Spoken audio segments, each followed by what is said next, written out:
does not matter if they come out on the 22nd and say we're backing by gold. What is more relevant to me is if the coalition continues to grow, comprising the majority of population. We see that the central banks continue to massively accumulate gold, and our administration is doing their best job to make the rest of the world, I think, look at us with cross eyes and say, hey, it may not be the bastion of safety and liberty and free trade that it once was. So whether this happens in August or a year from now or whenever the hell it happens, I think the trend is already in motion. The BRICS nations, Brazil, Russia, India, China, and South Africa, are on the verge of a groundbreaking announcement that could send shockwaves through the global financial markets. The BRICS Summit is set to take place in South Africa from August 22nd to August 24th, 2023. Andy Schectman, the CEO of Miles Franklin Precious Metals, firmly believes that the momentum for change is already in motion.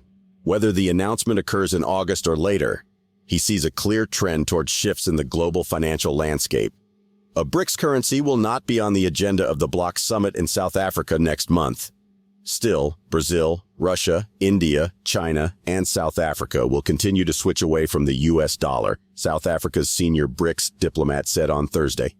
Schectman believes that the probability of the BRICS trade currency being used and backed by gold or commodities is legitimate. However, he also acknowledges that the implementation might take time, possibly being discussed at a meeting in Johannesburg on August 22nd. Schectman believes focusing solely on the BRICS and their potential gold-backed currency as a game changer would tell only half the story. He emphasizes the importance of considering what Saudi Arabia has been quietly doing over the last several years. Saudi Arabia has taken significant steps toward diversifying its economy and reducing its dependence on oil. It has aligned with various global organizations, including joining the BRICS, the Shanghai Cooperation Organization, and applying to the New Development Bank. Additionally, Saudi Arabia has expressed openness to accepting other currencies, challenging the dominance of the US dollar as the world's reserve currency.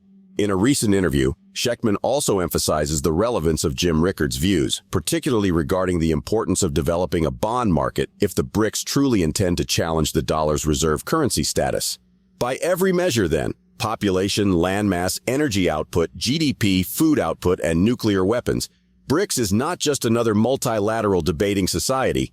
They are a substantial and credible alternative to Western hegemony, Jim Rickards asserts. Schectman sees that in the case of the BRICS, the motivation for creating a bond market would be to break free from Western hegemony and establish a commodity or gold-backed currency. Now, watch excerpts from Andy Schectman's interview with Arcadia Economics. Be sure to watch the entire video and consider subscribing to our channel. Remember to enable post notifications to stay updated on our latest uploads. Thank you, and enjoy the video.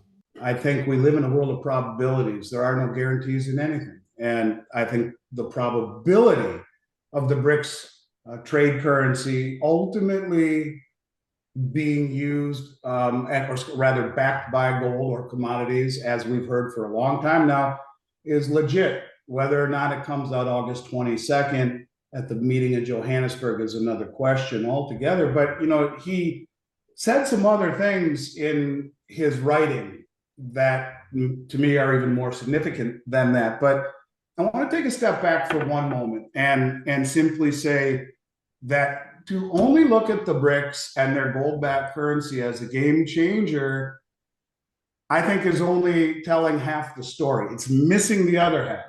And the other half is what Saudi Arabia has been quietly doing over the last several years.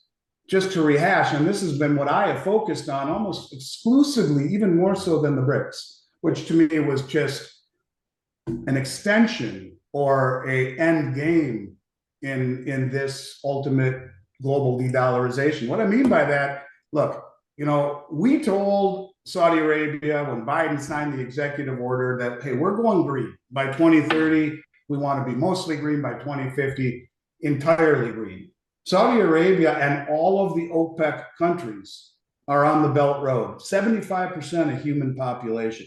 Saudi Arabia joined the BRICS. Saudi Arabia joined the Shanghai Cooperation Organization, and this is an important one, which we'll get to in a moment, as per what Jim has said as well. And Saudi Arabia has recently applied to the new development bank. Saudi Arabia told everyone at Davos that they are open to taking other currencies. I have said repeatedly, what makes the dollar the world reserve? It's the petrodollar status, the protection of the Saudi kingdom, but I missed something, and I'll get to that in a moment. But, when Russia signed a joint military cooperation agreement with Saudi Arabia the day after we left Afghanistan, to me, that began the exodus for the dollar as being the petro currency. It didn't remove their reserve status, or it won't immediately remove their reserve status because of our bond market.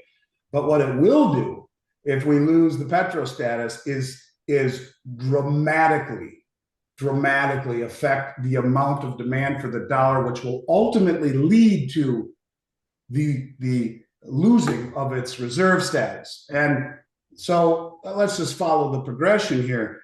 Saudi Arabia is now, as I mentioned, being protected by Russia in a joint military cooperation agreement. And in signing with the Shanghai Cooperation Organization, which represents in and of itself 60% of all the Eurasian landmass, 40% of global population. So between the BRICS, the Shanghai Cooperation Organization, the Belt Road Initiative, and the Eurasian Economic Union, which we'll talk about also, you have north of 80% of the world's population. That will all be settling trade, unilateral trade with other countries outside the dollar. So the decrease in demand for the dollar as the world reserve settlement currency becomes significant. Now, Jim Rickard said a few things. Forget about the fact that he said that they're going to announce the gold backing August 22nd. If they do, great. But he said some other things to me that were even more relevant. He talked about what the BRICS would do to challenge if they really wanted to challenge for reserve, and that would be to develop a bond market. Now, if you go back to World War II, the U.S. built the bond market by citing patriotism. Buy World War II bonds, they said. Well, in this case, the patriotism amongst all of these countries would be break free from the Western hegemony, buy bonds in a commodity or gold-backed currency. That ultimately will come at some point. Moving forward, Schectman believes an undeniable and inevitable trend towards gold backing for currencies exists. This momentum is further supported by implementing Basel III regulations, a set of international banking standards to strengthen the global financial system. One crucial aspect of these regulations is the recognition of physically held gold as a Tier 1 asset, meaning it has the same status as cash reserves regarding its stability and value. Schectman expresses that while Western central banks have historically been the primary accumulators of gold reserves, the tides have shifted in recent years. Central banks from non-Western regions, particularly emerging economies and nations within the BRICS grouping, have been actively and quietly increasing their gold holdings. These central banks' strategic approach to gold accumulation signals a growing inclination towards diversifying their reserves away from traditional fiat currencies, most notably the US dollar. Let's get back to the interview. Even if the currency backed by gold is not announced a month from now at this meeting, if they really do coalesce with the Eurasian Economic Union and the Shanghai Cooperation Organization, you are dealing with literally the majority of human population. And look where Saudi Arabia has positioned themselves, being protected by Russia and China. Shanghai Cooperation Organization is the largest regional military and financial group in the world. It's Chinese army. So you're being protected with the BRICS, the Shanghai Cooperation Organization, and Russia itself, in essence, two of the three largest nuclear arsenals in the world. And they are striking deals right now with all of these countries to accept, whether it be rupee or ruble or yuan, for energy. And it's not just that. I mean, you're starting to see countries like France and Mexico breaking free from the West as well. Now, France hasn't done it entirely yet, although they asked to go to the meeting and they were turned down. But look, they did a massive liquid natural gas deal, I think with Oman, and paid in yuan. The point I'm getting at here is that you have a situation where little by little by little by little by little by little, all of these things are coming together. And to me, the gold backing is inevitable. And, if you realize that after the Basel III regulations, and metal that is held, directly held, that is not paper, if it is physically held, it is tier one. It is as good as cash. And who's been buying it all? Well, the central banks. It's not the Western central banks. It's them over there. They're buying it all. And they're not going to tell us how much they've accumulated. The numbers aren't real. They've been buying and accumulating and producing more than they've ever told anyone. So you put it all together, the pieces are rapidly being put into place. I give Jim credit for announcing a date. It's something I don't have the courage to do, nor the insight.